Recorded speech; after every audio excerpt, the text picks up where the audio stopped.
On répète partout que la clé d'une relation, c'est la communication, que si tu sais parler, tout ira bien. Imaginons que c'était faux. C'est pour ça que tu peux avoir les mots justes, mais si ton corps, il est figé, il est contracté sur la défensive, ce que l'autre reçoit, c'est pas un message, c'est du bruit. La communication, c'est pas juste un échange de mots, c'est aussi un échange de système nerveux. Aïna. Ok, ça enregistre là? Ouais. Alors qu'est-ce que je raconte? J'ai envie de parler des vraies relations, de ce qui se passe vraiment dans la vie amoureuse des gens. C'est ça, mon podcast. Vraiment ce qui se joue dans tes relations. On parle de choses réelles, ce qui se passe dans la vraie vie. Bienvenue dans l'amour en vrai.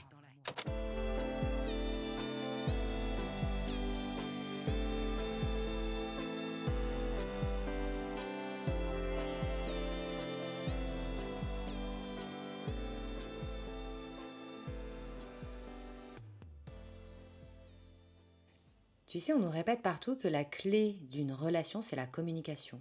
Que si tu poses tes besoins, ton couple ira mieux et que si vous communiquez ensemble, vous aimerez plus. Mais je me questionne, parce que imaginons que c'était faux.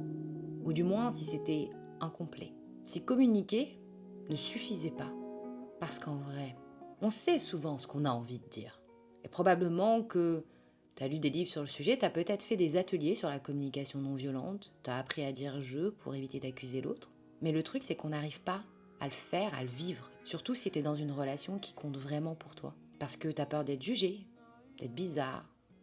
Tu as peur aussi de blesser l'autre si tu dis ce que tu penses vraiment. Et ça, personne ne nous l'explique.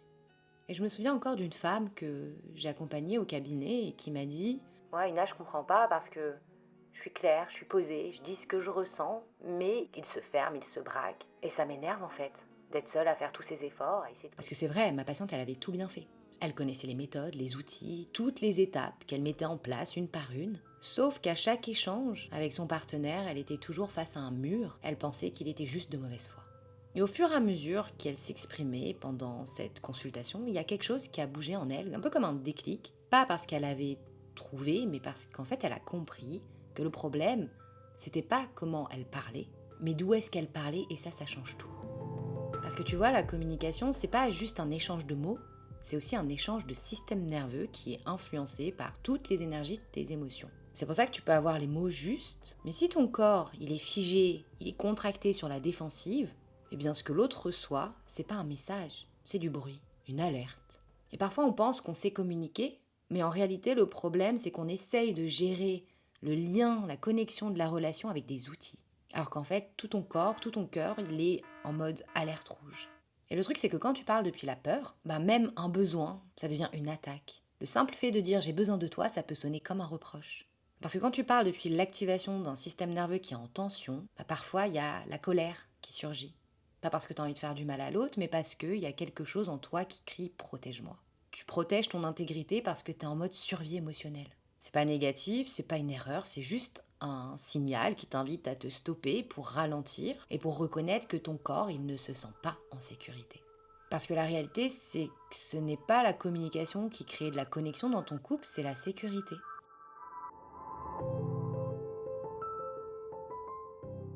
Et cette sécurité, elle commence déjà dans ton propre corps, et aussi avec la présence de l'autre. Et surtout, elle est aussi là dans ce que tu sens quand tu poses les yeux sur l'autre. Et cette sécurité, c'est pas quelque chose qui se commande, c'est quelque chose qui se cultive.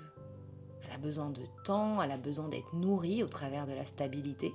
Et surtout, elle arrive à grandir quand on cherche plus à convaincre l'autre, mais qu'on essaye juste d'être présent.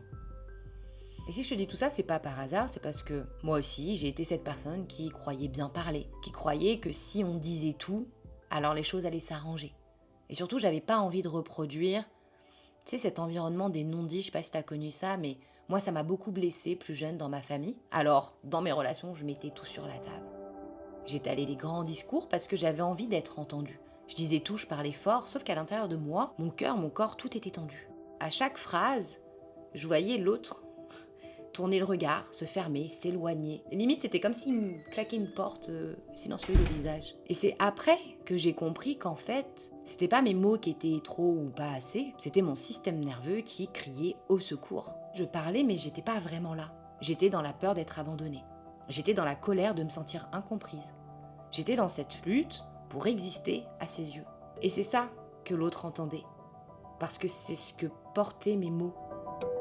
Alors je te propose, là, de prendre un instant maintenant, de poser une main sur ton ventre, l'autre sur ton cœur, et on va respirer. Inspire par le nez, et expire.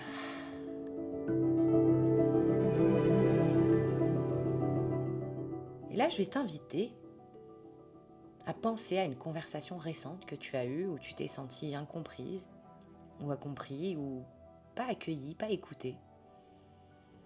Et je t'invite à sentir ce qui se passe dans ton corps. À ce moment-là, quand tu te rappelles de cette conversation, est-ce que tu étais tendu ? Est-ce que tu retenais ton souffle, tu sais, un peu en mode apnée ? Ou est-ce que peut-être que tu avais peur d'être jugé ? Peut-être que tu sens une boule dans ton ventre, dans ta gorge.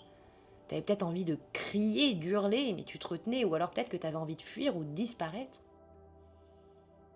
Parce que souvent, ce qu'on appelle problème de communication, c'est en fait, je me sens pas en sécurité pour être moi ici.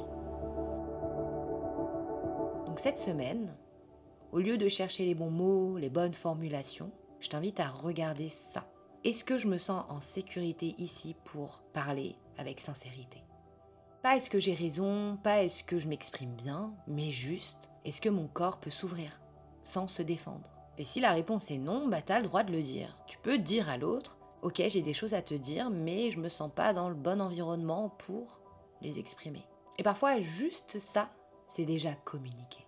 Depuis toi, ce qui se passe vraiment avec conscience. Pas depuis la peur de perdre l'autre. Et vraiment, t'as pas besoin de mieux parler. T'as juste besoin d'un endroit où tu peux respirer.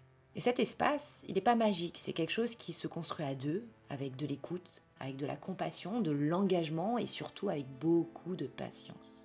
Et après, tu pourras accueillir la vraie communication dans cet espace. Celle qui ne cherche pas à convaincre, celle où même les blancs ne font pas peur. Et surtout où les regards qu'on a l'un envers l'autre ne sont pas en train de juger. Parce qu'une communication, c'est pas toujours avec des mots. Parfois, c'est juste une présence. Et en tout cas, moi, je te remercie d'avoir été là. Je te remercie d'avoir écouté ce podcast jusqu'au bout. Tu peux réécouter cet épisode en silence, vraiment pour le laisser infuser en toi. Ou tu peux l'envoyer à quelqu'un qui a aussi besoin, qui cherche un espace où on peut parler des vraies choses. Et surtout, n'oublie pas, t'as pas besoin d'avoir les bons mots. T'as juste besoin d'un endroit où tu peux respirer. Prends soin de toi, c'était Aïna et je te dis à très vite. Et n'oublie pas de t'abonner pour la suite.